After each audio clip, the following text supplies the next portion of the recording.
শীতকালীন বাগান হোক বা সারা বছরের বাগান হোক, আমরা একটা মিডিয়াকে সবসময় ভুলে যাই, সেটা হচ্ছে কোকোপিট। কোকোপিট নিয়ে আমাদের কাছে প্রচুর কমেন্ট আসে যে কোকোপিটকে গাছে ব্যবহার করব কিনা, কোকোপিট কতটা পরিমাণ গাছে ব্যবহার করব, কোকোপিট দিয়ে কি গাছ লাগানো যাবে কিনা, এরকম অজস্র ভুরি ভুরি কমেন্ট আমাদের কাছে আসে। এবং রিসেন্টলিও একটা কমেন্ট এসছে, তারপর মনে হলো না কোকোপিটের বিষয়টা অবশ্যই ক্লিয়ার করা উচিত। সবার প্রথমে বলে রাখি, কোকোপিট সাধারণত তৈরি হয় নারকেলের যে অবশিষ্ট অংশটি থাকে ছোবা, সেই সমস্ত ছোবা থেকে তৈরি করা হয়ে থাকে কোকোপিট আর কোকো চিপস। কোকোপিটটা যেটা থাকে সেটা একদম ডাস্ট থাকে, আর কোকো চিপস যেটা থাকে সেটা ছোবাটাকে টুকরো টুকরো করে কাটা থাকে। এইটার দুটো ডিফারেন্স থাকে, কিন্তু দুটো জিনিসই একই রকম জিনিস। সবার প্রথমে আসি, এই কোকোপিটে খাদ্য উপাদান কি কি রয়েছে। প্রথম কথায় বলে থাকি যে গাছের যে বেড়ে ওঠার জন্য এনপিকে, নাইট্রোজেন, ফসফরাস এবং পটাশিয়াম, এই তিনটে উপাদানের সবগুলি খুব নিম্নমানের থাকে, যেগুলি দিয়ে সাধারণত একটা গাছ ছোট থেকে বড় হবে সেই পরিমাণ খাবার কিন্তু এই কোকোপিটের মধ্যে থাকে না। ২ নম্বর যে বিষয়টি থাকে সেটা হচ্ছে এই কোকোপিটের মধ্যে সামান্য পরিমাণ পটাশের পরিমাণটা থাকে, বাকি ফসফরাস এবং নাইট্রোজেন একেবারেই থাকে না, যার ফলস্বরূপ এখানে গাছ বেড়ে ওঠাটা একেবারে অসম্ভব ব্যাপার। সেটা কোকোপিট হোক বা কোকো চিপস হোক, এই দুটোতেই গাছ বেড়ে ওঠাটা অসম্ভব ব্যাপার। তাহলে এটা ব্যবহার করা হয় কী কারণে? এটা সাধারণত ব্যবহার করা হয় বীজের জার্মিনেশনে। যেখানে বীজ থেকে জার্মিনেশন করা হয়, সেই মিডিয়াটা যদি খুব কম পরিমাণ খাবার থাকে তাহলে সেখানটায় জার্মিনেশনটা খুব ভালো হয়। সাধারণত আমরা সবসময়ের জন্য বীজের যে জার্মিনেশন পদ্ধতি, সেই সমস্ত জায়গাতেই সাধারণত এই কোকোপিট ব্যবহার করা হয়ে থাকে। আপনারা হয়তো লক্ষ্য করবেন ছোট ছোট চারা যখন, যেগুলি আমরা বলি পুনে ভ্যারাইটি, ব্যাঙ্গালোর ভ্যারাইটি, বিভিন্ন ধরনের গাছ, সেগুলি যখন আসবে তখন দেখবেন সেগুলি ছোট ছোট চারাগুলি কিন্তু কোকোপিটের মধ্যেই করা থাকে এবং সেই ছোট ছোট চারাগুলি কোকোপিট সহই আসে। তাই কোকোপিট কিন্তু একটা গাছের খাবার নয়, কোকোপিট হচ্ছে গাছের একটা মিডিয়া। যেমন ঘেঁস একটা মিডিয়া, বাইরে থেকে গাছে খাবার প্রয়োগ করা হয়, ঠিক সেরকমই কোকোপিট একটা মিডিয়া যেটার বাইরে থেকে খাবার প্রয়োগ করা হয়। কোকোপিট ব্যবহার করার বেশ কিছু সুবিধেও রয়েছে, আবার বেশ কিছু অসুবিধেও রয়েছে। প্রথমে চলে আসি যে কোকোপিটে কী কী সুবিধা রয়েছে। প্রথম কথা হচ্ছে, কোকোপিটে যদি গাছ করা যায় তাহলে গাছের জলের পরিমাণটা অনেকটা কম দিতে হয়। কোকোপিট সাধারণত নিজের ওজনের 7 থেকে 10 গুণ বেশি পরিমাণ জল ধরে রাখতে পারে। তাই কোকোপিট যে সমস্ত জায়গাগুলি ড্রাই ওয়েদার রয়েছে, বিশেষ করে শীতকালীন যে সমস্ত দেশগুলি রয়েছে, সে সমস্ত জায়গাতে এই কোকোপিটের ব্যবহার প্রচুর পরিমাণে প্রচলিত। কারণ সেখানটায় বারবার করে গোড়া শুকিয়ে যাওয়া গাছের একটা ব্যাপার থাকে, রোদ থাকে, ড্রাই থাকে, সেক্ষেত্রে এই কোকোপিট ব্যবহার করলে গাছের গোড়াটা চট করে শুকিয়ে যায় না। কিন্তু যে সমস্ত জায়গায় প্রচুর পরিমাণে মশা রয়েছে, বৃষ্টি রয়েছে, সমস্ত ওয়েদার ঠিকঠাক রয়েছে, জল অ্যাভেলেবেল রয়েছে, সে সমস্ত জায়গায় কিন্তু কোকোপিট অনেকটাই গাছের ক্ষতিকারক দিক তৈরি করে।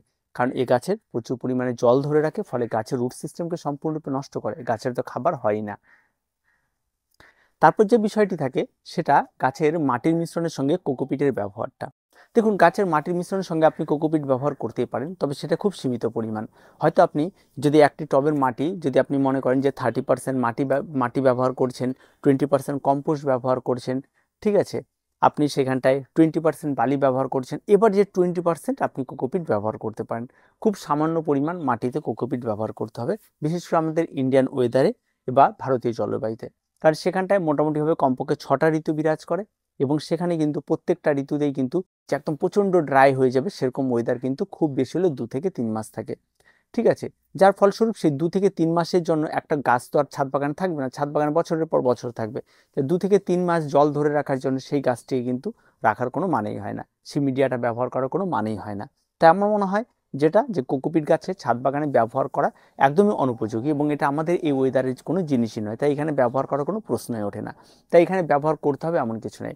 অনেকে রয়েছে বলে গাছের গোড়ায় কতটা পরিমাণ কোকোপিট দিলে গাছের গ্রোথটা ভালো হবে। দেখুন, গাছের কোকোপিটে কোনো খাদ্য উপাদানে, তাই এটাকে কোনো রকম কোনো গাছের খাবার হিসাবে ধরবেনই না।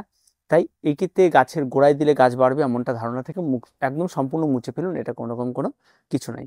এবার সেই ইনডোর প্ল্যান্টের ক্ষেত্রে আমি অনেক আগেও বলেছি, কোকোপিটের ব্যবহার আমাদের এই ভারতীয় আবহাওয়াতে সম্পূর্ণরূপে বন্ধ করে দেওয়াই সবচেয়ে বেস্ট। কারণ কোনো কাজে লাগে না। অনেকেই বলে কোকোপিটে গাছ হচ্ছে, কিন্তু কোকোপিটে স্বাভাবিকভাবে গাছ হতে পারে, কিন্তু লং টার্মে গিয়ে গাছের ক্ষতি করে। কারণ কোকোপিট যখন পচতে শুরু করে তখন সমস্ত রুট সিস্টেমকে নষ্ট করে দেয়।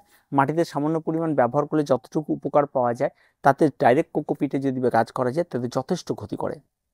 তাই লং টার্মে যদি গাছের ক্ষতি না চান, তাহলে কোকোপিটটা মোটামুটিভাবে বন্ধ করাই ভালো।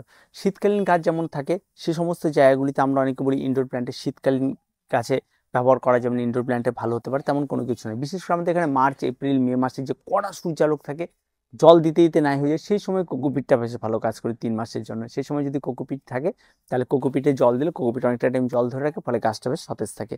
এর বাইরে কোনো ফাংশন নেই কোকোপিটের। আর শীতকালীন বাগান যারা করছেন তারা যদি মনে করেন কোকোপিট ব্যবহার করবে, একদম বেকার। কারণ শীতকালীন বাগানে কোকোপিট ব্যবহার করা মানে মাটিতে জল ধরবে, জল ধরা মানে গাছ নষ্ট হবে। শীতকালীন গাছের গোড়ায় জল জমে থাকবে, এটা মোটেও পছন্দ করে না। মাটি ছিপছিপে ভেজা থাকবে, একবারে পছন্দ করে না। মাটি মোটামুটিভাবে জাস্ট একটু ভেজা থাকবে, সেটাই যথেষ্ট করে। আর একেবারে যে চ্যাপচ্যাপে থাকবে, জল ধরে রাখতে হবে, 7 দিন 10 দিন জল দিব না, এমনটা মাটিতে যদি হয়ে থাকে তাহলে কিন্তু গাছের ক্ষতি হয় বরঞ্চ। তাই শীতকালীন বাগান সবসময় ঝুরঝুরে মাটি পছন্দ করে। তার জন্য আপনি ঝুরঝুরে মাটি করার জন্য যে 10% বা 5% মাটির মিশ্রণের সঙ্গে কোকোপিট ব্যবহার করতে পারেন। এর বাইরে কিছু নয়, কোকোপিট এটুকু ব্যবহার করে শীতকালীন গাছে কি উপকারটি হয়, যে কোকোপিট যেটা রয়েছে সেটা মাটির ভেতরে যখন থাকে তখন এটা পচে ভেতরে ছোট ছোট ছোট ছোট ফাঁকা জায়গা তৈরি করে, যার ফলে বাতাস চলাচলটা সুবিধা হয়ে থাকে, যার ফলে গাছ একটু ভালো হয়ে থাকে। সামান্য পরিমাণ এর উপকারিতা কিন্তু খুবই কম। সেটা না ব্যবহার করে আপনি বাড়ি ব্যবহার করুন, অন্য কোনো মিডিয়া ব্যবহার করুন, তাতেও কিন্তু হতে পারে, তাতে কোনো রকম কোনো অসুবিধা নেই। সত্যি কথা বলতে, এক কথায় বলতে গেলে কোকোপিট একটি মিডিয়া। যেমন ঘেঁস একটি মিডিয়া, তেমন কোকোপিট একটি মিডিয়া। কোকোপিটের গাছের খাদ্য উপাদান কোনো কিছুই নেই, ঘেঁসও যেমন খাদ্য উপাদান কোনো কিছুই নেই। তাই একই রকমভাবে এরা একটা মিডিয়া। তাই এদের সঙ্গে যদি গাছ করতে হয়, বিভিন্ন বাইরে থেকে জৈব খাবার অন্য কিছু যোগ করে সেটাকে তৈরি করতে হয়, তারপর সেখানে গাছ হয়। কিন্তু আমাদের ভারতীয় জলবায়ুতে কোকোপিট দিয়ে গাছ করা একেবারেই বোকামি। তার কারণ আমাদের সেই রকম জল ধরে রাখা প্রয়োজন নেই। আমাদের এখানে তেমন কোনো ড্রাই ওয়েদার নেই যে জল খুব তাড়াতাড়ি শুকিয়ে যাবে। কারণ আমাদের এখানটায় গাছ নষ্ট হওয়ার মূল ভিলেন হচ্ছে জল। আর তাই জল ধরে রাখার জন্য যদি গাছের গোড়ায় কিছু ব্যবহার করতেন তাহলে সেটা বোকামি হয়। তার কিছু বলে নেই। আশা করি বিষয়গুলি বুঝতে পারছেন। তো আজকে পর্যন্তই, দেখা হচ্ছে পরবর্তী ভিডিওতে। প্রত্যেকে ভালো থাকবেন, প্রত্যেকে সুস্থ থাকবেন। চ্যানেলটিকে অবশ্যই সাবস্ক্রাইব করে রাখবেন।